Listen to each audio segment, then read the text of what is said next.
हमारी कलीसिया की ओर से, मेरी ओर से प्रभु यीशु मसीह के पवित्र नाम में आप सभी को पवित्र चुंबन से नमस्कार।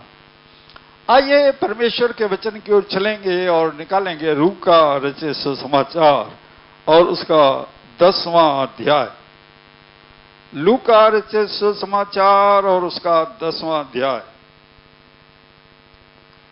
30वें पद में ऐसा लिखा हुआ है, यीशु ने उत्तर दिया, एक मनुष्य यरूशलेम से यरीहो को जा रहा था कि डाकुओं ने घेर कर उसके कपड़े उतार लिए और मार पीट कर उसे अधमरा छोड़कर चले गए। प्रभु के पवित्र वचन में दर्ज है, ये एक सच्ची घटना है। आज मैं आपके बीच में कुछ यही बताने की कोशिश करूंगा कि इस जमीन के ऊपर, आसमान के नीचे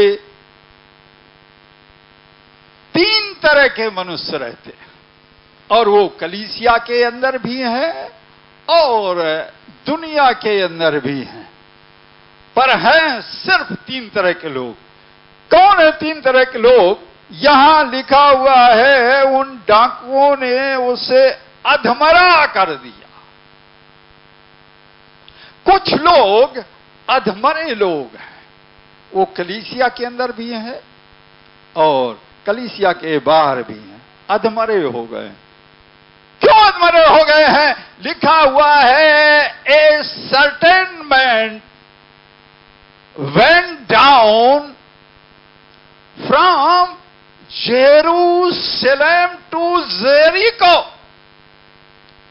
यरूशलेम से यरीहो की ओर जा रहा है। आज भी बड़ी समस्या है। यरूशलेम में हम टिकना नहीं चाहते हैं। जब यरूशलेम की बात आती है, यरूशलेम का मतलब है शांति की जगह, आनंद की जगह, प्रेम की जगह, खुशियों की जगह। ना आंसू है, ना दर्द है, ना परेशानी है। यह यरूशलेम है और इसका राजा खुदाबंद यीशु मसीह है। यीशु मसीह को छोड़कर जब हम दुनियावी ओर जाते हैं, यरीहो का अर्थ यही है, दुनियावी राज्य। यरीहो आज भी है लेकिन खंडहर पड़ा हुआ है।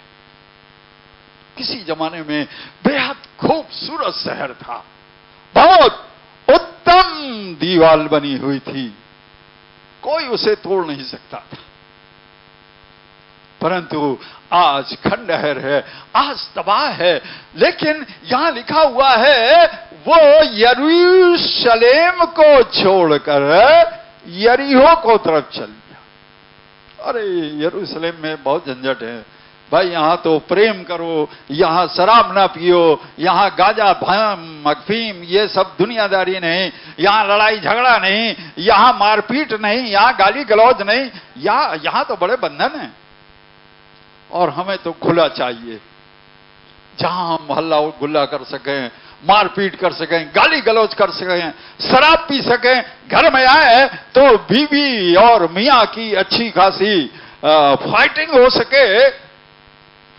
यरूशलेम में तो बड़ा गड़बड़ है और यहां से छोड़कर यरीहो की ओर चल दी थी। यरूशलेम में भक्ति है, यहां दान है, यहां दशमांश है, यहां उठाई हुई भेंटें हैं, यहां समर्पण है, यहां प्रार्थना है, यहां उपवास है, यहां भजन है। छोड़ो, ये काम बहुत कठिन है। एक बहुत पुरानी फिल्म है, उस फिल्म में एक ऑफिसर है, जेल का ऑफिसर, और वो 4, 5, 6 ऐसे ही, ज्यादा याद नहीं है मुझे, लेकिन 5-6 लोग हैं जो बहुत खतरनाक, बहुत ज्यादा खतरनाक। वो हमेशा 24 आवर्स उनके पैरों में और गले में वो पड़े रहते थे, चैन पड़ी रहती थी। लेकिन वो ऑफिसर जानकार था और उसने सोचा क्यों ना इन लोगों की जिंदगी को बदला जाए। और वो सरकार से इजाजत लेकर उनको छुड़ा करके एक गांव में ले गया और वहां उनको एक अच्छा जीवन देने का काम करने लग गया। पर जब रात होती थी तो वो सारे के सारे जो कैदी थे अपने आप को जंजीरों में बांध लेते थे। और जब सुबह अफसर आया उसने देखा कि अरे ये तो सब बंधे पड़े हुए हैं, तो बड़ी झंझट है। उसने कहा अरे भाई तुम्हारा दिमाग खराब हो गया है, मैं तुमको छुड़ा करके लाया हूं कि तुम्हें अच्छा जीवन दूं और तुम लोग फिर से बेड़ियां पहन लेते हो। कहने लगा साहब हम जी नहीं सकते हैं इसके बगैर। आज मैं आपको बताना चाहता हूं हमारे साथ भी यही है। हम यरूशलेम को छोड़ते हैं क्योंकि हम पाप के बंधन में बंधे हुए हैं, पाप की गुलामी में बंधे हुए हैं। पाप से छुटकारा प्रभु ने दिया, लेकिन जैसे ही हम बाहर निकलते हैं यरूशलेम की रास्ता नाप ले, यरूशलेम से यरीहो की रास्ता नाप लेते हैं, बंधनों में बन जाते हैं। आज सारी दुनिया में बंधे हुए लोग पहली तरीके से हैं, परंतु यहां लिखा हुआ है कपड़े उतार दिए, मारा पीटा और अधमरा कर दिया, हाफ डेड, सब कुछ छीन ले गए, कपड़े भी छीन ले गए, अधमरा करके डाल दिया, होश भी नहीं। मैं आपको बताना चाहता हूं अगर हम अधमरे लोग हैं तो हमें सावधान होना पड़ेगा। अगर हम अधमरे हो गए हैं तो हमें जागरूक होना पड़ेगा, हमें अपनी आंखों को खोलना पड़ेगा। और अगर हम ऐसा नहीं करते हैं तो निश्चय जानिए चर्च आना भी व्यर्थ हो जाएगा, क्योंकि हमारी यात्रा तो सीधा यरीहो की ओर रहती है। चर्च से निकले और सारा दिमाग में यरीहो आ गया, इसलिए सावधान होना पड़ेगा। तो पहले प्रकार के लोग जो हैं वो बंधे हुए हैं, अधमरे लोग हैं, क्योंकि मार पीट करके अधमरा छोड़ दिया। अधमरा जान नहीं है, तड़प रहे हैं। और एक सच्ची घटना है, फिर वहां जो है प्रभु का एक बंदा पहुंचता है और उसकी मलहम पट्टी करता है, बेचारा पैसे भी देता है और आगे की यात्रा करता है। तो पहले तरह के जो अधमरे लोग हैं, इन अधमरे लोगों के लिए प्रभु यीशु मसीह सामरी बनकर आ जाता है, उनकी मलहम पट्टी करता है, उनको प्यार करता है। लेकिन जैसे ही ठीक होते हैं फिर यरीहो कोई यात्रा शुरू। और यही अगर चलता रहा तो फिर शिकायत आनी शुरू हो जाती है। अरे साहब हम बहुत प्रार्थना करते हैं, मेरे मम्मी पापा बहुत प्रार्थना करते हैं, हम बाइबल भी बहुत पढ़ते हैं, लेकिन साहब कुछ होता नहीं है। हमारे पास 50,000 का कर्जा है, हमारे पास 3 लाख का कर्जा है, हमको ये बीमारी है, हमको वो बीमारी है, कुछ होता नहीं है साहब। अधमरे, जागरूक होना पड़ेगा। आखिर हमारे साथ ऐसा क्यों है? जब हम बाइबल पढ़ते हैं तो क्या सच में बाइबल के आदेशों का पालन करते हैं? क्या सच में बाइबल में जो लिखा हुआ है उसको हमने मानने की कोशिश की है? और अगर हम नहीं मानते हैं, सिर्फ एक फॉर्मेलिटी निभाते हैं, तो निश्चय जानिए ऐसे ही गड़बड़ बना रहेगा। और अब हम चलेंगे, देखिए पहले तरह के लोग जो हैं वो अधमरे लोग हैं, लेकिन दूसरे तरीके के लोग यूहन्ना सुसमाचार और उसका 11वां अध्याय निकालिए, यूहन्ना रचित सुसमाचार 11वां अध्याय और उसके 44वें पद में देखिए क्या लिखा हुआ है। पढ़ेगा कोई? जो मर गया था, कफन से हाथ पांव बंधा हुआ निकल आया, अंगोछे से लिपटा हुआ था। यीशु ने उससे कहा, उसे खोल दो और उसे जाने दो। दूसरे तरह के लोग बंधे हुए हैं, बांध दिया इनको। किसने बांध दिया? शैतान ने बांध दिया। बंधे, छूटना नहीं चाहते हैं, सारा बोझ अपने ऊपर लादे हुए हैं, सब कुछ खुद ही करना चाहते हैं। एक मजदूर था, अपना बोझ लेकर के रास्ते में जा रहा था, तो वो शायद मेरी तरीके से बुढ़ा आदमी था। तो एक वहां से ट्रक वाला निकला, उसे दया आ गई, वो खाली ट्रक था। तो उसने कहा, उसने रोका, रोकने के बाद उसने कहा कि अरे आप ऐसा कीजिए, मेरे ट्रक में आप बैठ जाइए, मैं आपको आपकी उस जगह पर उतार दूंगा जहां आप कह रहे हैं। तो बैठ गया। उसने बाकायदे बेचारे ने, ड्राइवर ने उसका बोझ उतार के संभाल के रखा और वो बैठ गया। लेकिन जब ड्राइवर उस जगह पर रुका जहां उसे उतरना था, तो जब पीछे वो गया तो उसने देखा कि वो बोझ उठा करके उसने अपनी खोपड़ी में रख लिया है।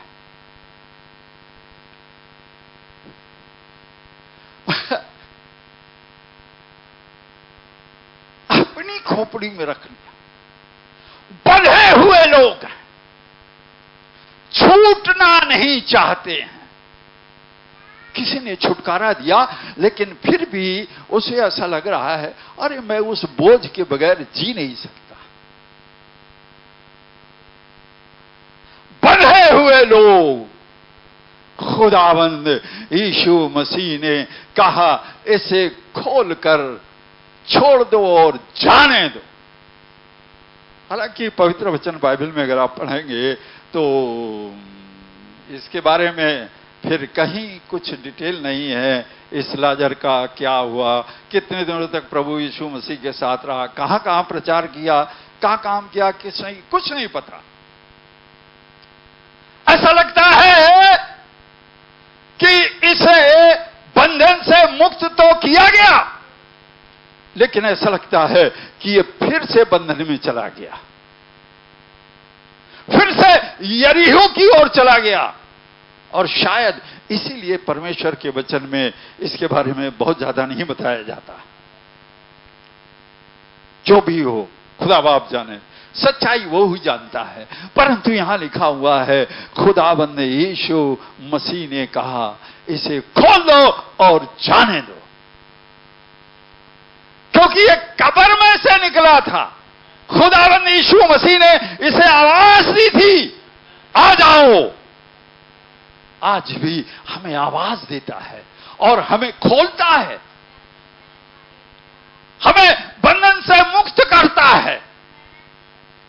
लेकिन कहीं ऐसा तो नहीं कि जैसे हम बंधन से मुक्त होते हैं वैसे फिर यरीहो की ओर चले जाते हैं। आज सारी दुनिया में यही होता है कि लोग फिर से यरीहो का रास्ता नाप लेते हैं।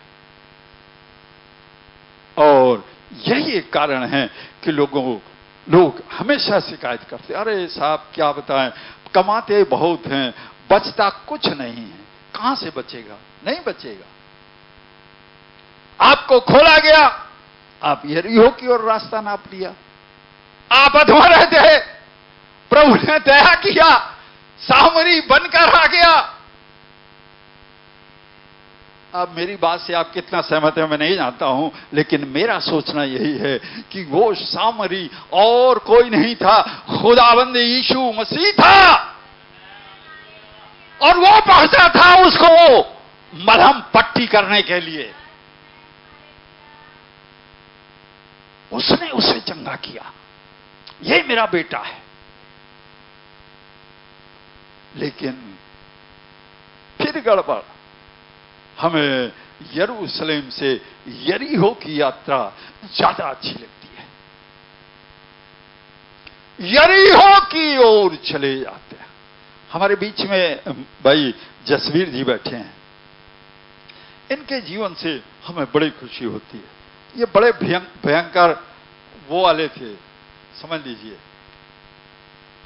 परंतु इन्होंने कहा नो तो फिर नो, खत्म कहानी, और अब जिंदगी में हाथ नहीं लगाना। अगर आप ऐसा निर्णय लेते हैं तब तो आप कुछ कर सकते हैं। और अगर अरे कोई बात नहीं, आज तुम सिर्फ 100 ग्राम पी लो भाई, ज्यादा नहीं, अरे आज तो लड़के की शादी है, होता है ना, कभी लड़के की शादी है या लड़की की शादी है तो पियक्कड़ भाई आएंगे, अरे भाई अरे आज तो कम से कम पी लो, आज लड़के की शादी है, कोई बात नहीं 100 ग्राम पी लो। शैतान आपको बांधना चाहता है, शैतान आपको अधूरा करना चाहता है, शैतान आपके जीवन को तबाह करना चाहता है।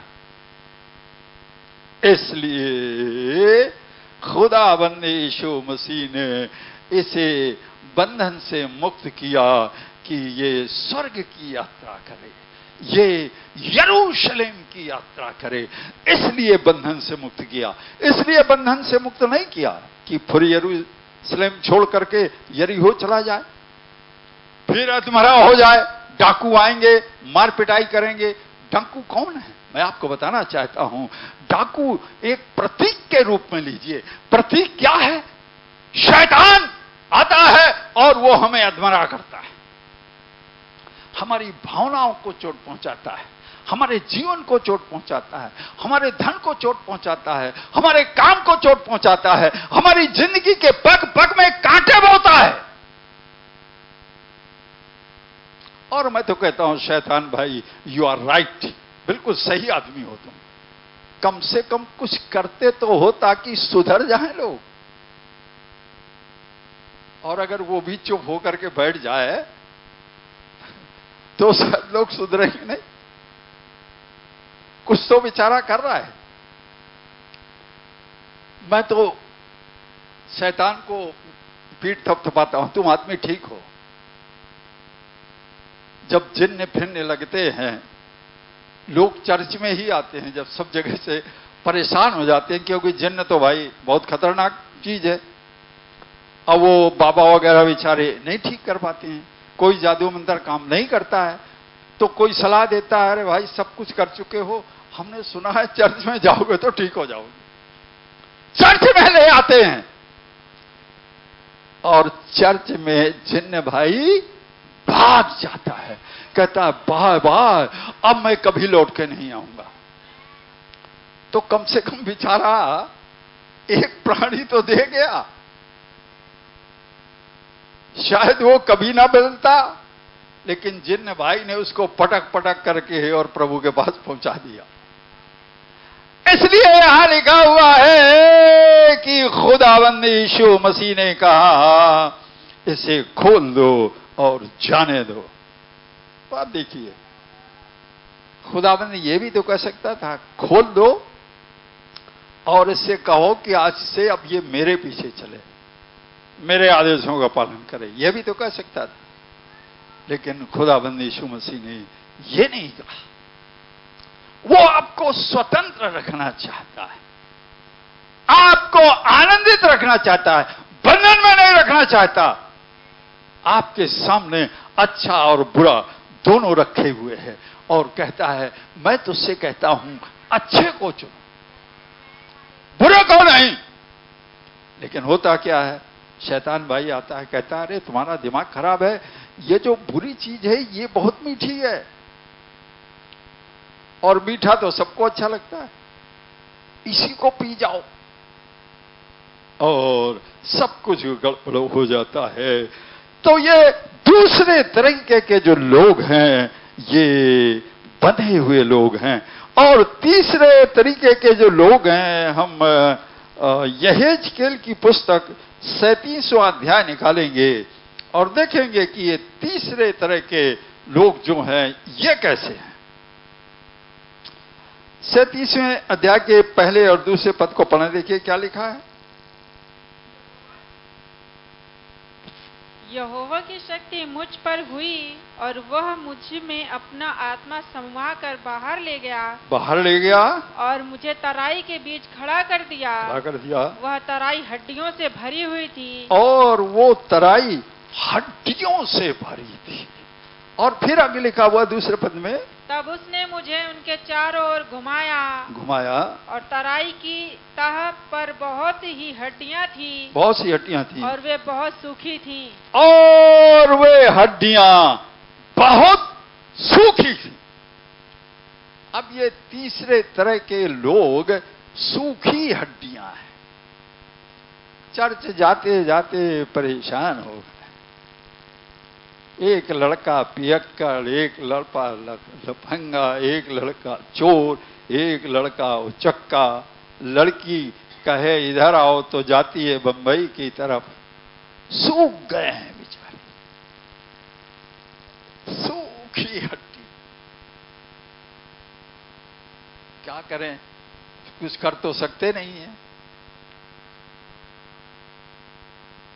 सब कुछ गड़बड़ है। लेकिन ये भूल गए कि यरूशलेम से हमने यात्रा यरीहो की कर रखी है और यरीहो की यात्रा करने से यही होता है, या तो हम अधमरे पाए जाएंगे, या तो हम बंधे हुए पाए जाएंगे, और या तो हम सूखी हड्डी हो जाएंगे। सूखी हड्डियां, और ये सूखी हड्डियां निश्चय जानिए है बिल्कुल निराश हो जाती है, बिल्कुल निराश। एक परिवार में मैं जाता था, बिल्कुल बूढ़ी थी वो मालकिन। पादी साहब क्या करूं, मैं जब छोटी थी तो मेरे पापा गांव में ले जाते थे, प्रचार में ले जाते थे। मैं बहुत प्रचार करती थी, बहुत प्रार्थना करती हूं, बहुत बाइबल पढ़ती हूं। सच्ची घटना बता रहा हूं मैं। पर पादी साहब प्रभु खुश नहीं होता है। क्या करूं पादी साहब, क्या मैं मोमबत्ती जलाया करूंगा? अब वो चूंकि प्रोटेस्टेंट थी तो मोमबत्ती, अगर वो रोमन कैथलिक होती तो मोमबत्ती तो रोज ही जला रही होती। तो क्या मैं मोमबत्तियां जलाऊं क्या पादी साहब? हमने कहा सिस्टर, चाहे मोमबत्ती जलाइए चाहे अगरबत्ती जलाइए, इससे कुछ नहीं होने वाला। और उसके बच्चे इसी तरह के थे जो मैंने अभी अभी आपको बताया। सूखी हड्डी हो गए।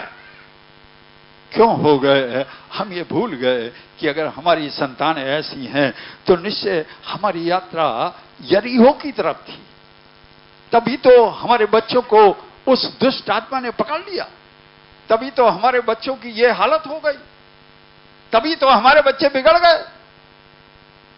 हमारे अंदर खुदाबंद यीशु मसीह का भय नहीं रहा। भय अगर पाया जाता है तो सिर्फ होठों से पाया जाता है। चौथे पद में देखिए क्या लिखा हुआ है। तब उसने मुझसे कहा, इन हड्डियों की भविष्यवाणी करके कह। हड्डियों से भविष्यवाणी करके कह, हे सूखी हड्डियों, यहोवा का वचन सुनो। यहोवा का वचन सुनो। अगर हम सूखी हड्डी है तो यहोवा का वचन सुने। और यहोवा का वचन ये है जो आपके हाथों में है। क्या आप इसकी सुनते हैं? कहीं ऐसा तो नहीं है कि सिर्फ इसे आप पढ़ते ही पढ़ते हैं बस। कुछ लोग ऐसे होते हैं बगैर पढ़े हुए घर से नहीं निकलते हैं। मेरी आंखों की देखी बात है। जब वो पढ़ रहे होते हैं, इधर देखिए मैं बाइबल पढ़ रहा हूं, मारिया पानी ले आना, जॉनसन गाड़ी साफ कर देना। अब देखिए बाइबल में यहां पढ़ रहा हूं, लेकिन मेरा सारा ध्यान कहां है? कहीं चाय में लगा हुआ है, कहीं गाड़ी में लगा हुआ है। तो मुझे जॉनसन याद आ रहा है, मारिया याद आ रही है। निश्चय जानिए ये भी व्यर्थ है। कोई बात नहीं, आपको 2 दिन बाद समय मिलता है पढ़ने का, 2 दिन बाद पढ़िए, लेकिन जब पढ़िए तो सरेंडर हो जाइए, समर्पित हो जाइए। प्रभु मैं तेरे चरणों में आई हूं, मैं तेरे चरणों में आया हूं, प्रभु मुझे ग्रहण कर, प्रभु मुझे भेद की बातें बता, पवित्र आत्मा मुझे बता। तब तो इसके पढ़ने का कुछ है। तब आप देखेंगे कि इसमें अगर एक बिंदु भी लगा हुआ है, वो आपके जीवन को बदल देने में सामर्थ्य है। आपके बिजनेस को जमीन से लेकर आसमान में ले जाने में सामर्थ्य है। इतिहास में सैकड़ों घटनाएं हैं, तमाम ऐसे अंग्रेज हैं जिनका व्यापार बिल्कुल छोटा था, आज उनका व्यापार अरबों खरबों में है, सारी दुनिया में है। मैं नाम गिनाने लग जाऊं तो दर्जनों नाम गिना सकता हूं। उन्होंने क्या किया? परमेश्वर की बातें मानी, परमेश्वर की आवाज को सुना, इसलिए आज उनका बिजनेस दिन दूना रात चौगुना बढ़ गया। पर कितने ही ऐसे लोग हैं जो तबाह भी होते हैं। मैं ईसाइयों की बात कर रहा हूं। देखिए इस समय मैं जनरल बात नहीं कर रहा हूं, ईसाइयों को तबाह होते हुए देखा। पता चला एक ये वाला काम किया, कुछ दिन बाद ये वाला बंद हो गया, फिर दूसरा काम किया, कुछ दिन बाद वो भी बंद हो गया, फिर तीसरा काम किया। इसी शहर में ऐसे लोगों को हमने देखा है। तबाह तबाह तबाह, सब तबाही। क्यों? क्योंकि उन्होंने यहोवा के वचन को नहीं सुना। लिखा हुआ है यहोवा के वचन को सुनो, इन हड्डियों से कहो कि ये यहोवा के वचन को सुने। जब सुनेंगे तभी तो मानेंगे, जब सुनेंगे ही नहीं तो कहां मानेंगे? परमेश्वर के वचन में ऐसा दर्ज है, जब यहोवा के भवन में ये पवित्र पुस्तक मिली और राजा को सुनाई गई तो राजा ने अपने कपड़े फाड़ डाले। उसने कहा ओ गॉड, हम लोग इतने पापी हैं, इतना पाप करते रहे हैं, हमारे बाप दादा इतना पाप करते थे, अब वही होगा जो इसमें लिखा हुआ है। इसलिए यहोवा के वचन को सुनो। और आगे लिखा हुआ है परमेश्वर यहोवा परमेश्वर यहोवा तुम हड्डियों से क्यों कहता है, देखो मैं आप तुम में सांस समाऊंगा और तुम जी उठोगी। और आगे, और मैं तुम्हारी नसें उपजा कर मांस चढ़ाऊंगा और तुम को चमड़े से ढांपूंगा और तुम में सांस समाऊंगा और तुम जी उठोगी और तुम जान लोगी कि मैं यहोवा हूं। मैं इन सूखी हड्डियों में जान डाल दूंगा, नसें डाल दूंगा, मांस भर दूंगा और ये सब जीवित हो जाएंगे। अगर हम तीन में से किसी भी प्रकार के मनुष्य हैं, कम से कम यहोवा के पास आ जाए, यहोवा के इस वचन को माने। और अगर हम ऐसा करने लग जाएंगे तो अगर हम अधमरे हैं तो हम जीवित हो जाएंगे, क्योंकि खुदाबंद यीशु मसीह खुद मरहम पट्टी करने पहुंच जाता है। अगर हम बने हुए हैं तो खुद जाएगा, आवाज देगा, लाजर बाहर निकाला। अगर हम सूखी हड्डी हैं तो आएगा और हमें सांस डाल देगा। लेकिन इन सब को करने के लिए एक ही काम करना है। प्रेरितों के काम निकालें 3रा अध्याय, प्रेरितों के काम की पुस्तक 3रा अध्याय और उसके 19वें पद को पढ़िए। देखिए क्या लिखा है, 3रा अध्याय 19वें पद में देखिए क्या लिखा है।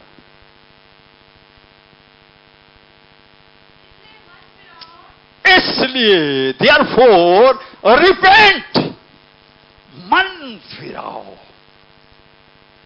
ये जो मन है यही सब गुड़ गोबड़ करने वाला है, यही सब गड़बड़ करता है।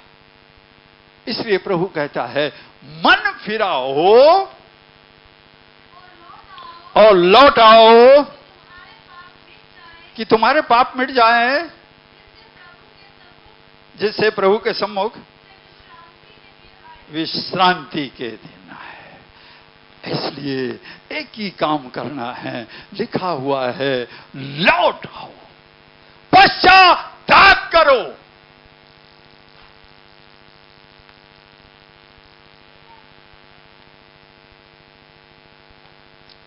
क्या हम पश्चाताप करने को तैयार हैं?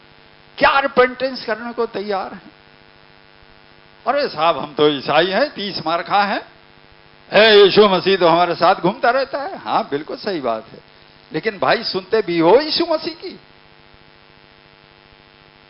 वो साथ तो रहता है, लिए लिए घूमता है तुमको, लेकिन उसकी सुनते भी हो? जिस दिन उसने कह दिया बाय, उसी दिन शैतान आएगा और इतना पानी डाल डाल के मारेगा। इसलिए लिखा हुआ एक ही काम है कि हमें वापस आना है, लौटना है, मन फिराना है, ताकि खुदावंद की विश्रांति हमारे जीवन में काम करे, उसकी आनंद, उसकी खुशियां सब हम में आ जाएं। और ये पवित्र वचन में जो कुछ लिखा हुआ है, हम कह सकते हैं कि मुझमें सब कुछ, ये सब आपके लिए है।